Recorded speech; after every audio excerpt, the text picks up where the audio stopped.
Here's the thing about the Galaxy S25 Ultra. The moment it launched, lots of people were calling out Samsung for copying the iPhone's design, and I get it. The rounded corners, the flat edges, even quick settings are pulled from the top right corner now. But after testing this device, I actually think the S25 Ultra is the closest Samsung has come to convincing me to ditch my iPhone. In this video, I'll tell you why. Let's start with the design of the Galaxy S25 Ultra, which is mostly improved. The sides are flat and the corners are rounded now, which means it digs into your hand less than the S24 Ultra. However, I blame Samsung for not copying the iPhone enough. With the new flat sides, it means the edges of the design are sharp.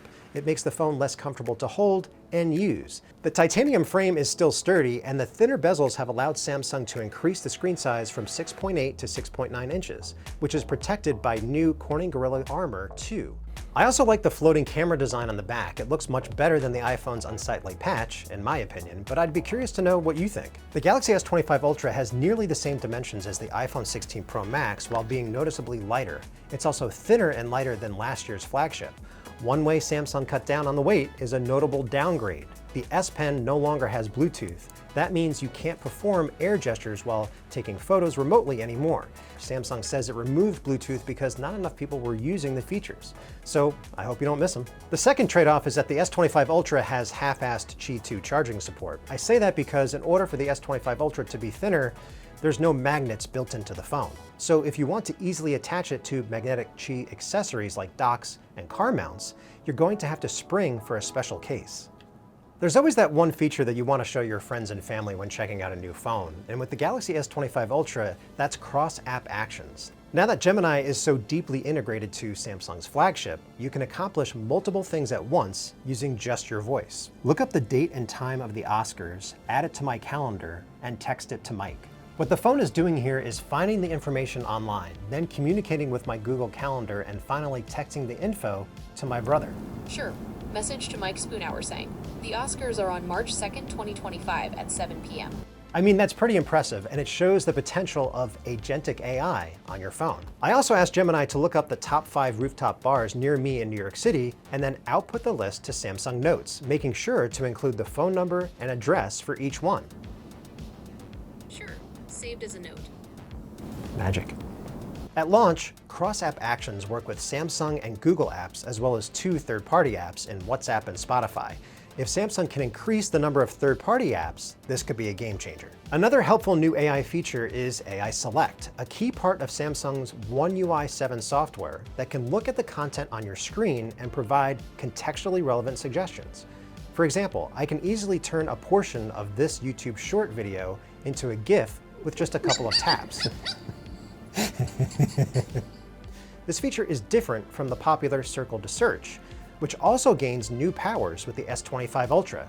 It can now recognize emails, phone numbers, and URLs on your screen. You just tap and go. Plus, Circle to Search can now recognize sounds or music in things like videos. Personalization is another big theme with the Galaxy S25 Ultra and One UI 7. And that comes with 2 major AI features. The first is Now Brief, which gives you a morning brief to start your day and evening brief to end it. In the morning brief, you'll be able to get a snapshot of how you slept, see the latest weather, your upcoming appointments, as well as news at a glance. It even suggests Spotify playlists. The evening brief will summarize things like your energy score from your Galaxy Watch, as well as show highlight photos from your day. The idea is that Now Brief will get smarter over time as it learns more about you via what's called the Personal Data Engine. Think of it as a large language model based on your phone. So it's good to have it all in one place. I just feel like this is empty versus what Samsung has promised. The Now bar, on the other hand, is a handy tool that gives you timely info on your lock screen, from sports scores and reminders to timers and directions. It's very similar to live activities on the iPhone. However, because they stack on top of each other, I like how easily you can flip between multiple statuses. Like cross-app actions, I want to see Samsung add more partners so you can access more updates on the fly, like your Uber status or DoorDash, right from your lock screen. I know I was just talking about images, and in a second, I'll get into the Galaxy S25 Ultra's camera, but I wanted to remind you to hit subscribe below if you haven't already. We're currently reworking our photo shootout series, and I know you won't want to miss out. Back to the review. Another major reason I think the S25 Ultra beats the iPhone is its cameras. Although the S25 Ultra doesn't offer much in the way of camera hardware changes, the key upgrade is the ultra-wide sensor. it gets a boost from 12 megapixels to 50 megapixels. That means better detail in your shots, as well as the promise of sharper macro photos.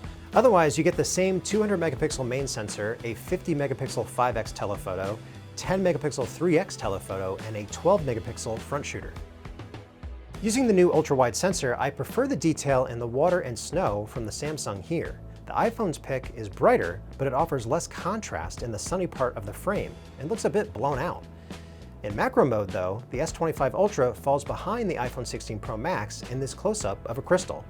There's a lot more definition in the iPhone's pic, while the Samsung looks a bit blurry. That's disappointing given the upgraded sensor. Maybe human error? The S25 Ultra's 200 megapixel main camera is fantastic when it comes to capturing colors. There's more gradation in the hues versus the iPhone here. There's more dimension and depth to some of the Galaxy S25 Ultra's photos as well. In this pic, there's more definition in the brick, and the shot feels more lifelike. So what about low light? This photo, only illuminated by the fairy lights, is brighter through the iPhone than the Samsung. But if you zoom in, there's less noise in the S25 Ultra shot. Outdoors at 5x zoom, I prefer the S25 Ultra's photo because the lights are more distinct, and you can make out more detail at the top of the lampposts. The funny thing about this portrait shot is that I like it because it does some of the things I generally prefer the iPhone for. My face has a warmer tone to it, and my shirt pops more from the blurred background. And with the selfie camera, the S25 Ultra pulls in more light, especially on my face and my eyes. For more samples, check out our dedicated Galaxy S25 Ultra versus iPhone 16 Pro Max photo comparison linked in the description, and leave a comment below on which other phones we should compare it to. Overall, I think the Galaxy S25 Ultra is easily one of the best camera phones we've tested, and that carries through to video.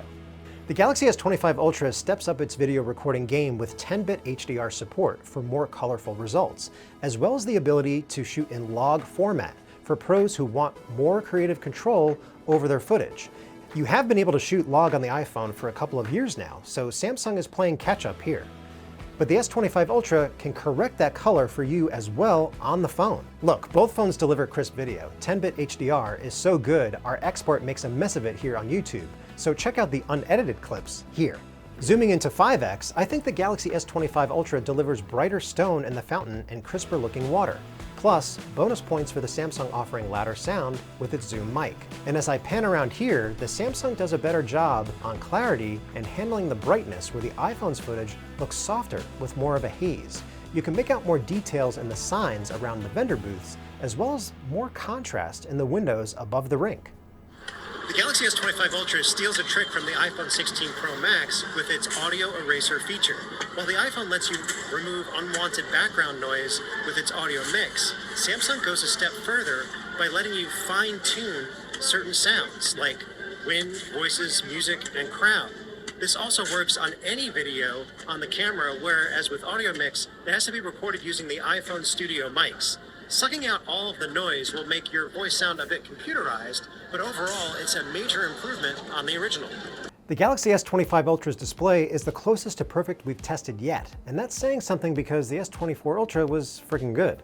Outdoors, the S25 Ultra's display was noticeably brighter than the S24 Ultra, and in our lab testing, the S25 Ultra turned in a max brightness of 1860 nits. That doesn't eclipse the insane score set by the Google Pixel 9 Pro XL, but it does beat the iPhone 16 Pro Max by a fair margin.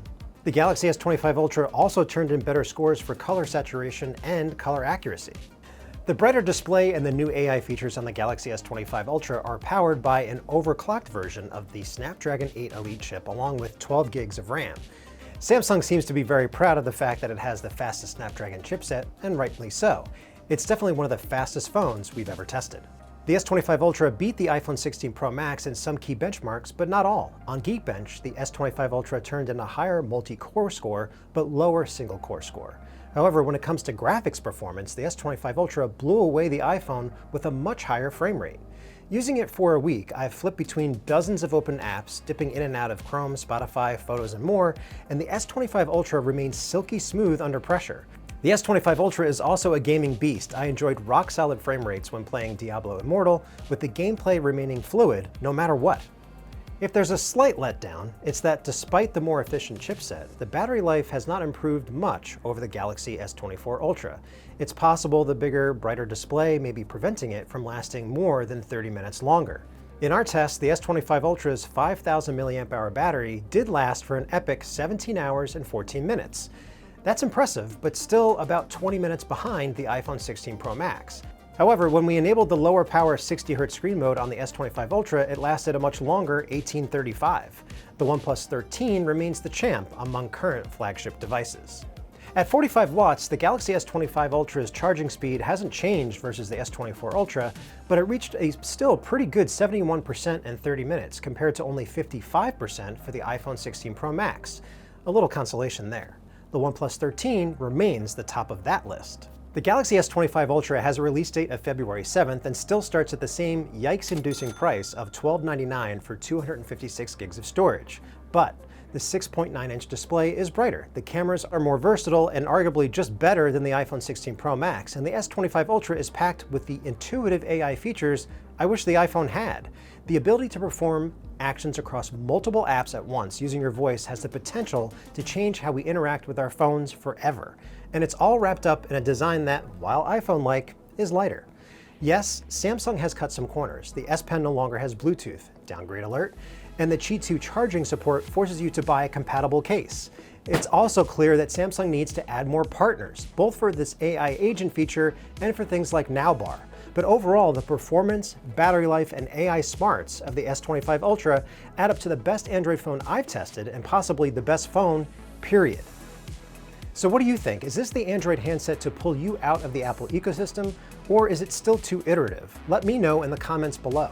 And check out all of the extra content we have around the Galaxy S25 Ultra on our socials at Tom's Guide. And don't forget to subscribe to the channel here on YouTube. If you do get the S25 Ultra, check out our Setup Essentials video to help get you started. For Tom's Guide, this is Mark Spoonower.